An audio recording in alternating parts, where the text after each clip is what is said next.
Halo semuanya, selamat datang kembali di channel yang membahas seputar kripto dan analisis pasar terbaru.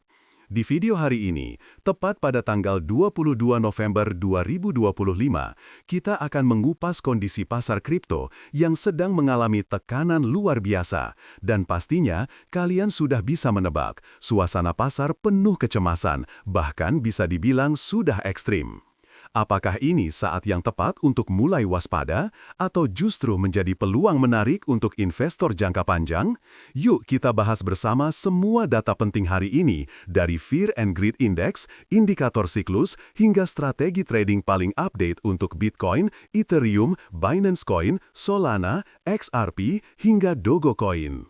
Sebelum kita mulai lebih dalam, harap diingat, semua informasi di video ini hanya bertujuan edukasi. Tidak ada saran jual, beli, ataupun ajakan investasi langsung.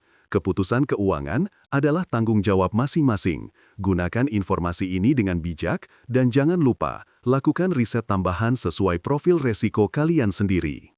Langsung saja kita mulai dengan Fear and Greed Index hari ini. Nilainya ada di angka 11, yang artinya extreme fear atau ketakutan ekstrim. Apa artinya? Indeks ini mengukur sentimen pasar berdasarkan data harga, volume, volatilitas, sosial media, survei, dan lain-lain. Semakin rendah angkanya, semakin besar rasa takut investor di pasar. Extreme fear biasanya menandakan banyak orang panik jual dan harga kripto bisa jatuh lebih rendah lagi. Tapi kadang justru di momen seperti inilah peluang untuk akumulasi muncul, terutama buat investor jangka panjang yang sabar. Namun, penting untuk dicatat, fear yang terlalu ekstrim juga bisa membawa tekanan lanjutan, jadi tetap hati-hati. Sekarang kita masuk ke salah satu indikator puncak siklus yang sering disebut di dunia kripto, yaitu Pi Cycle Top. Singkatnya, Pi Cycle Top menggunakan dua moving average, yakni rata-rata bergerak 110 harian dan 2 kali lipat moving average 350 harian untuk mendeteksi potensi puncak harga Bitcoin. Ketika kedua garis ini bersinggungan, biasanya pasar sudah sangat panas dan mendekati fase distribusi atau puncak. Tapi hari ini, moving average 110 hari masih di angka 111.525,86 dan 2 kali moving average 350 hari di 205.668,83. Jaraknya masih jauh, ini menandakan pasar Bitcoin secara struktur belum menunjukkan sinyal bubble atas dari Pi Cycle. Selanjutnya, ada Puel Multiple. Indikator ini mengukur profitabilitas penambang Bitcoin lewat perbandingan pendapatan harian terhadap rata-rata 1 tahun terakhir. Angka Puel Multiple di bawah 1 kebanyakan terjadi pada akhir bear market, alias masa-masa kapitulasi atau ketika hampir semua orang menyerah. Hari ini, Puel Multiple ada di 0,83, artinya aktivitas jual paksa dari penambang sangat rendah. Dan sejarahnya, ini justru fase peluang untuk akumulasi, bukan tanda harga sudah di puncak. Jadi, dari sisi suplai penambang, tekanan jual besar sepertinya belum terjadi. Yang pertama menarik adalah Bitcoin Bubble Index. Angka hari ini hanya di 13,48 dari target 80. Artinya, masih jauh dari zona warning bubble, bahkan cenderung di bawah rata-rata ketika pasar sedang sangat euforik. Bubble index ini sering menjadi pertanda utama kalau pasar sudah terlalu panas, tapi sekarang tampaknya belum mendekati sinyal bahaya. Indikator kedua yang cukup mengejutkan adalah MVRV Z-Score yang nilai hari ini di 1,07, padahal baru dianggap masuk zona puncak kalau sudah berada di atas 5. Angka serendah ini mengindikasikan harga Bitcoin masih jauh dari nilai pasar tertinggi yang biasanya mengundang koreksi ekstrim, justru lebih dekat ke undervalue. Dan yang tak kalah penting, indikator Golden Ratio Multiplier masih menunjukkan angka 86.628,34, jauh dari target 135.522. Biasanya, ketika harga sudah melebihi level Golden Ratio Multiplier secara signifikan, pasar dinilai terlalu overbought. Tapi saat ini masih sangat aman, belum ada tanda-tanda greedy massal yang sering menandai top. Kesimpulannya, mayoritas indikator siklus menandakan pasar belum di puncak bull run, justru cenderung oversold dan panic sell. Sekarang, kita masuk ke rencana trading spesifik untuk beberapa koin utama. Pertama, untuk Bitcoin versus USDT, hari ini strategi cenderung long dengan entry ideal di 85.302,4.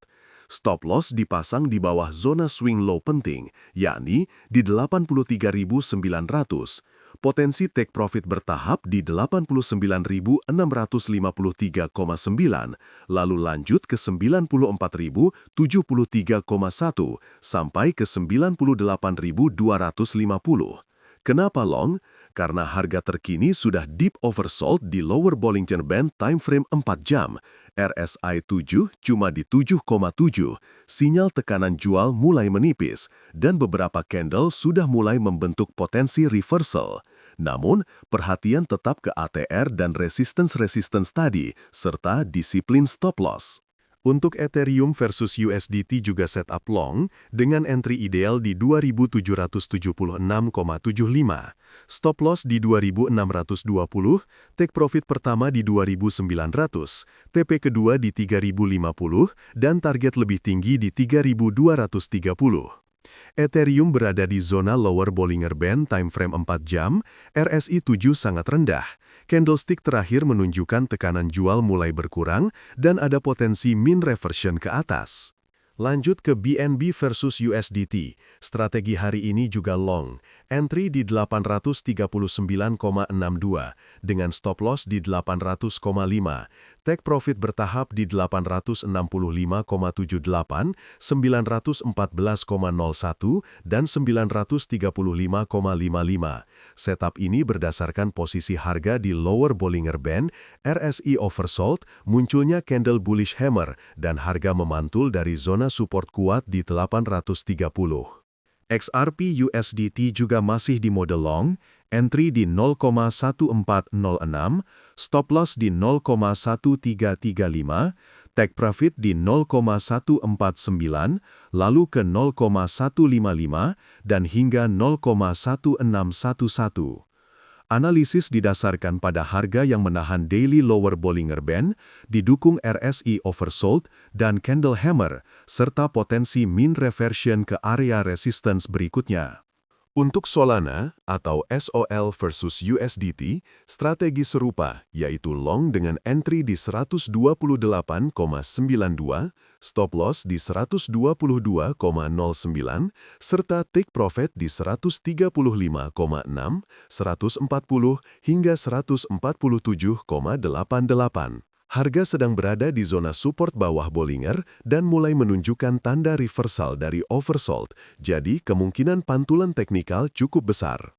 Dan terakhir, Doge versus USDT, setup long dengan entry di 1,9474, stop loss di 1,899, take profit di 2,0451, 2,1367, dan target maksimal di 2,2369. Data mendukung adanya momentum oversold sangat dalam, konfirmasi candle reversal, dan peluang bounce menuju resistance-resistance yang sudah terbentuk. Perlu diingat, semua strategi di atas berdasarkan kondisi short-term technical, bukan untuk investasi jangka panjang tanpa manajemen risiko. Sebagai penutup, sekali lagi perlu saya sampaikan, video ini hanya untuk tujuan edukasi. Semua keputusan investasi di tangan kalian sendiri. Jangan pernah terburu-buru mengambil keputusan tanpa analisa dan pertimbangan matang. Semoga video hari ini bermanfaat dan sampai jumpa di episode berikutnya.